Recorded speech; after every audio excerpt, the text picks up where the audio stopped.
Hello friends, myself Ankur. I am from Devas Distance Education Studies and Solution. आज का topic कुछ अलग है। आज मैंने बहुत कुछ रिसर्च किया है आज के नए एजुकेशन सिस्टम के बारे में। डिस्टेंस एजुकेशन या रेगुलर एजुकेशन दोनों में कुछ कुछ डिफरेंसेस आ चुके हैं। अभी रिसेंटली मैंने कहीं पता लगाया तो वहाँ पे रेगुलर कॉलेजेस मतलब स्टूडेंट्स जो हैं वो रेगुलर कॉलेज जाना नहीं चाह रहे इस साल सिनेरियो में, क्योंकि इंदौर, उज्जैन या कहीं भी बाहर किसी बड़े कॉलेज में एडमिशन लेना, भले वो राजस्थान हो गया, अदर स्टेट हो गया या फिर इंडिया के कहीं बाहर हो गया, तो कोरोना काल को देखते हुए स्टूडेंट एक सोचता है कि हम लोग अगर बाहर जाएंगे, इन्फेक्टेड हो गए तो हम लोग कैसे उस टाइम को सरवाइव कर पाएंगे। इसलिए इस बार लोग फोकस कर रहे हैं डिस्टेंस एजुकेशन को अगेन एज यूजुअल। अब क्या होता है कि बहुत सारे इंस्टीट्यूट अपनी एक मोटी फीस बता के, बच्चे को प्लेसमेंट की गारंटी बता के कहीं ना कहीं बेवकूफ बना रहे हैं, और जब तक वो बच्चा फाइनल ईयर तक पहुंचता है तब तक zero, there is no company, कोई कंपनी नहीं है उनके पास में, कोई प्लेसमेंट की कोई गारंटी नहीं होती है, तब फाइनल पहुंच जाता है।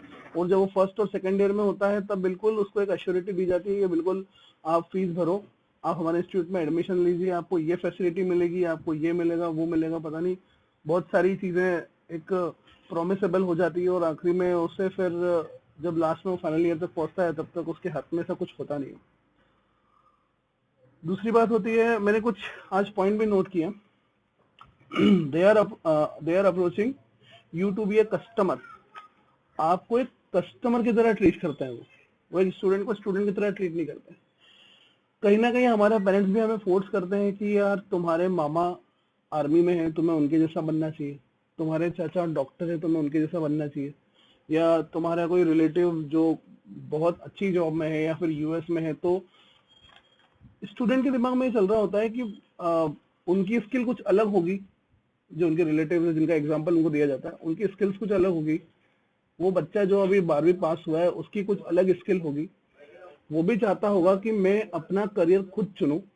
लेकिन हम लोग क्या करते हैं, स्टूडेंट को डिप्रेस भी कर देते हैं कि आपको आपके चाचा की तरह बनना है, आपको आपके मामा की तरह बनना है। तो प्लीज गाइस, थोड़ा सा for parents specially I am requesting for this कि अपने बच्चों को ये प्रेशर ना डालें किसी के नाम पे कि वो ज्यादा सक्सेसफुल है तो तुम क्यों नहीं हो। हर एक इंसान के अंदर अपनी एक स्किल है, उसी स्किल को वो जनरेट करता है अपने अंदर से और उस जगह तक पहुंच पाता है जहां तक वो पहुंचना चाहता है। थर्ड पॉइंट, स्टूडेंट को हिप्नोटाइज करते हैं लोग। जो काउंसलर्स होते हैं कॉलेज के, वो स्टूडेंट को ऐसे हिप्नोटाइज करते हैं कि फर्स्ट ईयर में जब वो एंटर करता है तब उसे बढ़िया प्लेसमेंट वगैरह की गारंटी मिलती है, और वही फाइनल में आके उससे रिसेशन पीरियड का सामना करना पड़ता है। और ये स्टोरी हर स्टूडेंट की है, ये किसी एक स्टूडेंट की स्टोरी नहीं है। हर स्टूडेंट जब फर्स्ट ईयर में एडमिशन लेगा तो उसे बिल्कुल एक ब्लैंक थ्योरी दी जाएगी कि हाँ आप आइए, एडमिशन लीजिए, हमारी मोटी फीस पे कीजिए, एंड देन आफ्टर आपका फाइनल में टीसीएस, इन्फोसिस या यूएस की किसी बड़ी कंपनी में प्लेसमेंट हो जाएगा। It's not possible like that, ऐसा होता नहीं अक्सर। वरना मेरे खुद के पास बहुत सारे एग्जांपल्स है। अगर इंजीनियरिंग में 4 से 5 ब्रांचेस होती हैं तो 250 से 300 स्टूडेंट एक ब्रांच में एडमिशन लेते हैं फर्स्ट टेम्प में, फर्स्ट ईयर में। 250 में से 10 या 15 ही स्टूडेंट होते हैं जो पास होकर निकल पाते हैं या किसी कंपनी में प्लेस हो पाते हैं उनकी स्किल्स के कारण। बाकी या तो अपने घर वालों के प्रेशर में आके वो इंजीनियरिंग या डॉक्टरेट करते हैं, या एक फोर्स, अपर फोर्स, या फिर काउंसलिंग का जो एक हिप्नोटिज्म तरीका नया आ गया है उसके कारण। तो गाइस, थोड़ा सा ये भी एक डाउट है मुझे आने वाली जनरेशन में कि जो उनकी स्किल से वो बाहर नहीं आ पाएगी, और वो अपनी जो एक्स्ट्रा क्वालिटीज हैं या फिर वो अपने अंदर जो चैलेंजेस हैं जो वो करने की चाह रखते हैं वो कंप्लीट नहीं कर पाएंगे। अब चलते हैं नेक्स्ट टॉपिक। स्टूडेंट्स की भी कैटेगरी होती है, ये 2 कैटेगरी में डिवाइड हो गए हैं आजकल, जो कॉलेजेस, जो जितने बड़े कॉलेजेस हैं उन्होंने बना रखी है। फर्स्ट जो कैटेगरी होती है स्टूडेंट की वो होती है रिच स्टूडेंट्स, सेकंड होती है पुअर स्टूडेंट्स। अब इन दोनों का डिफरेंस क्या समझाऊं मैं आपको। रिच अपनी फीस पे करने के लिए कोई एफर्ट्स नहीं लगा सकेगा। रिच स्टूडेंट जिनके घर वाले सक्षम है, मदर फादर के पास इतना पैसा होता है कि वो लोग बिल्कुल जो स्टूडेंट बोलेगा, जो बच्चा बोलेगा, उसके लिए वो 100% का देंगे।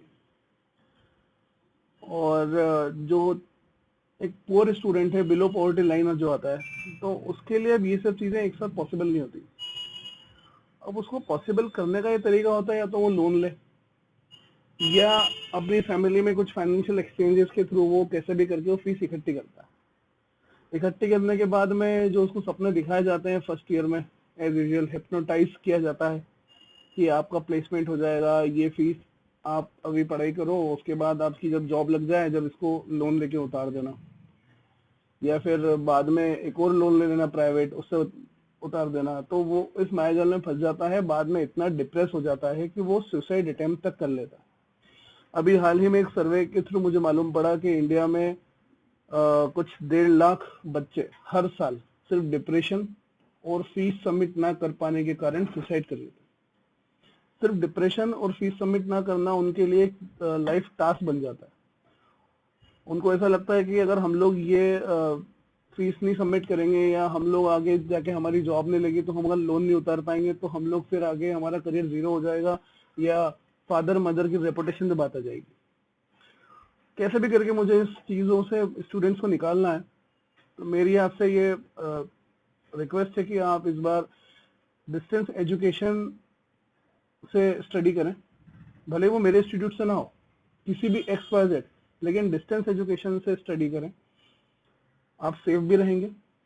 अभी ये जो बीमारी का दौर चल रहा है कोरोना का, तो उसमें आपको एक अच्छा सपोर्ट मिल जाएगा डिस्टेंस में, ऑनलाइन स्टडी का मटेरियल सब मिल ही रहा है, और फीस मार्केट की दूसरे कॉलेजों से 10% भी नहीं है, 10%। बुक्स वगैरह सब कुछ फ्री है। ये जो आपका इम्पोर्टेंट टाइम है, इसको आप गवर्नमेंट जॉब की तैयारी में यूज करें मेरे हिसाब से। अब उसके अंदर आप 2 चीज कर सकते हैं। एक फर्स्ट थिंग इज दिस कि आप प्राइवेट स्टडी करेंगे तो आपको एक्स्ट्रा टाइम ये भी मिलेगा कि उसके पैरेलल आप गवर्नमेंट जॉब की भी प्रिपरेशन कर सकें। मतलब अगर कोई स्टूडेंट 12th के बाद 3 साल तक किसी गवर्नमेंट स्टडी पे चला जाता है स्ट्रांगली, तो वो पैरेलल उसकी ग्रेजुएशन भी कर सकता है, और उस गवर्नमेंट जॉब को भी आज नहीं कल, कल नहीं परसों वो उसको अचीव कर सकता है। ये टाइम बहुत इंपॉर्टेंट है, इसको बिल्कुल भी छोड़े ना। ये ना सोचें कि अभी सब कुछ बंद है, या फिर कॉलेजेस बंद है, या जा नहीं पा रहे हैं तो ठीक है, इट्स ओके। ये बहुत इंपॉर्टेंट टाइम है आप लोगों के लिए। आप अपने आप को सेल्फ डेवलप कर सकते हैं, तो इस टाइम को दूसरी जगह मैनिपुलेट ना करते हुए अपनी एजुकेशन पे ध्यान दें, और आप खुद अपने अंदर ये सोचें, अपने बारे में सोचें कि आप खुद क्या एबल है किसी चीज को करने के लिए। सो गाइस, मेरा चैनल सब्सक्राइब करें यूट्यूब पे, Dewas distance education studies and solution.